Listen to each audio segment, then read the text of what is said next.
এর আগের ভিডিওটিতে তোমাদের দেখিয়েছিলাম যে ঐশীকে নিয়ে চলে গেছিলাম ঐশীর একটা মাসিমণির বাড়ি বেড়াতে, মানে আমার একটা বোনের বাড়ি। তো সেখান থেকে চলে যাব মামার বাড়ি। তো যার জন্য কিন্তু সকালবেলা আমরা রীতিমতো রেডি হব বলে ঠিক করে নিয়েছিলাম, কিন্তু ও তো কিছুতেই আমাদেরকে যেতে দেবে না, বলছে যে আজকে বিকেলবেলা যেতে। তো এতবার যখন বলছে কি আর করা যাবে, কথা তো রাখতেই হবে। আর যেহেতু সব সময় আসা হয় না, তো এসেছি যখন ও বারবার বলছে থাকার জন্য, তাই আজকে সারাদিনটা ওদের বাড়ি থেকে যাব আর এই বিকেলবেলার দিকে চলে যাব মামার বাড়ি। এখান থেকে খুবই কাছে, মানে একটা স্টেশন পরেই কিন্তু আমার মামার বাড়ি। আর তো দেখো ওদের বাড়ির ছাদ থেকে না কি সুন্দর কিন্তু চারপাশে মাঠগুলো দেখা যাচ্ছে। আর এই যে নারকেল গাছগুলোতে কি সুন্দর দেখো বাবুই পাখি বাসা করেছে, দেখতে কি সুন্দর লাগছে।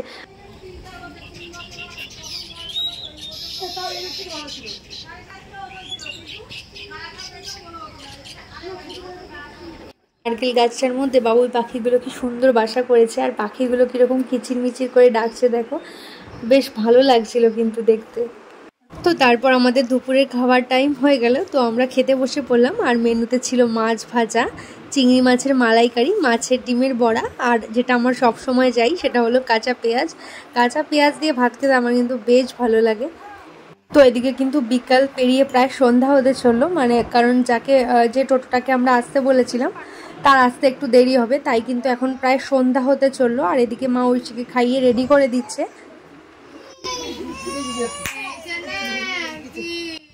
আর ঐশী কিছুক্ষণ আগে ঘুম থেকে উঠলো, তাই একটু কান্না করছে। এই যে ঐশী কিন্তু একদম রেডি হয়ে গেছে, মা ওদিকে রেডি হচ্ছে আর আমিও রেডি হয়ে নিয়েছি। আর তোমাদের তো বলা হয়নি, বোনের বান্ধবী বর্ষা যে এসেছিল ওরা সকালেই চলে গেছে, কারণ ওদের পড়ানোও ছিল আর নিজেদের পড়াও ছিল, তাই ওরা সকালেই চলে গেছিলো। তো এখান থেকে আমি, ঐশী, মা আর বড় মাসি এসেছিল, বড় মাসি আর একটা মামির মেয়ে। তো আমরা এই কজনেই চলে যাবো মামার বাড়ি। আর টোটোটা আসতে না অনেকটাই দেরি করে ফেলেছিল, তাই অনেকটা কিন্তু সন্ধ্যা হয়ে গেছে। তবে অসুবিধা নেই, আমরা তো এখান থেকে সোজা স্টেশনে যাব আর পরের স্টেশনেই নেমে যাব, আর কাছেই মামার বাড়ি, খুব একটা অসুবিধা হবে না।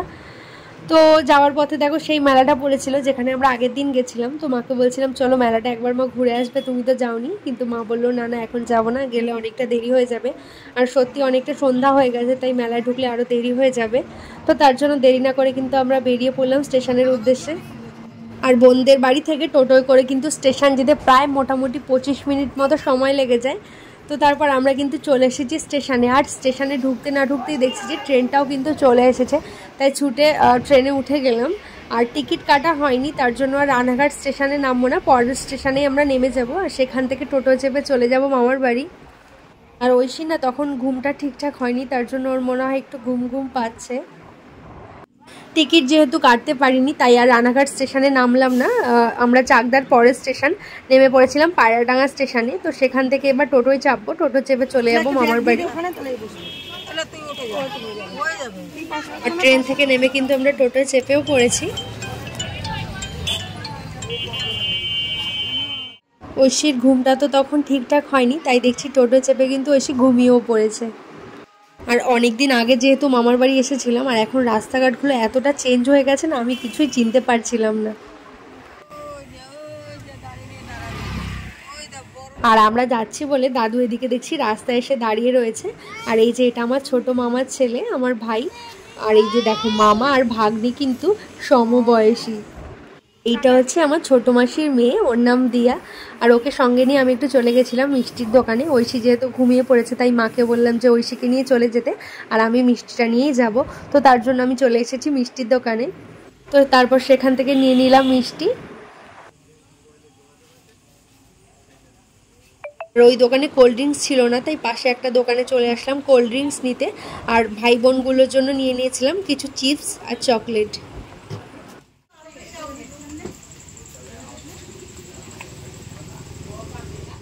তারপর আমার সব নেওয়া হয়ে গেছে। এই যে তারপর আমরা হেঁটে হেঁটে চলে যাচ্ছি মামার বাড়ির দিকে। এখানে দেখছি যে অনেক কিছুই চেঞ্জ হয়ে গেছে। আর ছোটোবেলায় যখন মামার বাড়ি আসতাম না, আমি একদমই যেতে চাইতাম না, কারণ তখন মানে আমার বড় মাসির বাড়ি, ছোটো মাসির বাড়ি, মামার বাড়ি সব প্রায় কাছাকাছি ছিল, তাই আমরা যখন আসতাম সবাই একসাথে চলে আসতো আর বাড়িটা থাকতো পুরো জমজমাট। আর আমি তো যেতেই চাইতাম না, কি কান্না করতাম, কি বায়না করতাম, মানে এখনও মনে পড়ে। সত্যি সেই দিনগুলো কিন্তু বেশ মজার ছিল। এই যে তারপর কিন্তু আমি হাঁটতে হাঁটতে চলে এসেছি মামার বাড়িতে। এই যে এটা হচ্ছে আমার ছোট মামি। আর এদিকে কিন্তু বড় মামা আর দাদু টিভি দেখছে। আর এই যে মা ভাইকে কোলে নিয়েছে, ছোট মামার ছেলে, ওর নাম প্রীতম। আর এই যেটা হচ্ছে দিদা, আর এটা হচ্ছে ছোট মাসি। আর ঐশী আর আমার এই ছোটো মামার ছেলে হচ্ছে 1 সপ্তাহ ছোট বড়। ঐশী 7 দিনের ছোট, আর এই যে মামার ছেলে 7 দিনের বড়। আর ঐশী দেখছি এসেই তো ঘুমিয়ে পড়েছে, আর বড় মামি দেখছি এদিকে ফুল বানাচ্ছে। আর এই ফুলগুলো কিন্তু দেখেছি অনেক জামায় লাগানো হয়, তো সেগুলোই মামি বানাচ্ছিল। আর দাদুর বাড়ি ঢোকার পথেই তো আমার মনটা আনন্দে ভরে গেল, কারণ যখনই ঢুকছি দেখি যে ফুচকার গাড়িটাও ঢুকছে। তো তাড়াতাড়ি করে দেরি না করে হাত মুখ ধুয়ে নিলাম, এবার ফুচকা খাবো।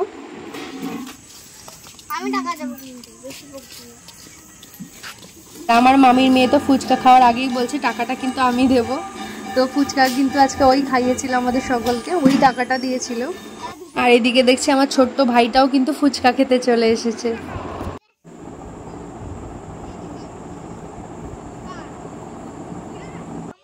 আর এই দিকে দেখো আমার মায়ের মুখে কত হাসি, আসলে বাবার বাড়ি এসেছে মানে ব্যাপারটাই আলাদা, আর তারপর অনেক দিন পর এসেছে, তো একটা মানে আনন্দ তো থাকবেই। আর এই যে সবাই মিলে কিন্তু গল্প করতে শুরু করে দিয়েছে, আর আমার ছোট্ট ভাইটা দেখো তার দিদির সঙ্গে খেলছে। আর আমরা যখনই মামার বাড়িতে আসি, মানে বড় মাসি আর ছোটো মাসির বাড়ি কাছাকাছি, তাই কিন্তু সবাই চলে আসে, আর একসাথে কিন্তু বেশ মজা হয়। তো এই দুটো দিন কিন্তু বেশ আনন্দ করেই কাটবে সবার সঙ্গে, আর সেগুলো তো অবশ্যই তোমাদের সঙ্গে শেয়ার করব। আর আমার দাদুর বাড়িতে না একটা বিড়াল আছে দেখো, আর বিড়ালটা না 4টে বাচ্চা দিয়েছে, কি ছোট্ট ছোট্ট বেশ 4টে কিউট বাচ্চা, বেশ সুন্দর লাগছিল কিন্তু। তো যাই হোক, আজকের ভিডিওটা এই পর্যন্তই। ভিডিওটা তোমাদের কেমন লাগলো অবশ্যই কমেন্ট করে জানাতে কিন্তু ভুলো না।